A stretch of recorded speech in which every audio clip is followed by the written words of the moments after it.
நகராட்சி சம்பந்தமாக கொடுக்கப்பட்ட மனுக்களுக்கு அதிகாரிகள் செவி சாய்ப்பதே இல்லை.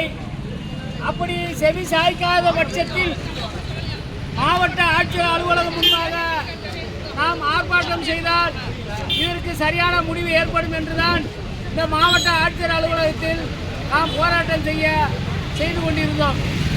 அப்படிப்பட்ட சூழ்நிலையில் இன்று சர்வாதாரி ஹிட்லர் ஆட்சி போல் யார் எங்கே என்ன தப்பு செய்தாலும் என்னிடம் சொல்லக்கூடாது, கொள்ளையடிப்பவன் கொள்ளையடித்து தான் இருக்கான், கொலை செய்பவன் கொலை செய்து தான் இருப்பான், கற்பழிப்பவன் கற்பழித்து கொண்டுதான் இருப்பான், யாரையும் நாங்கள் எடுத்து கேட்க மாட்டோம், கொடுத்த மனுக்களை அதிகாரிகள் நடவடிக்கை எடுக்க மாட்டார்கள்.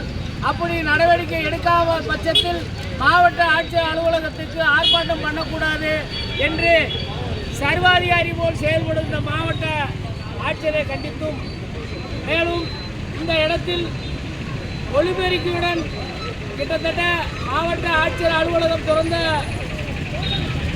ஆரம்ப காலத்திலிருந்து நல்ல ஒலிபெருக்கி வைத்துதான் நாம் ஆர்ப்பாட்டம் செய்திருந்தோம், அதில் தீர்வு கண்டிருந்தோம்.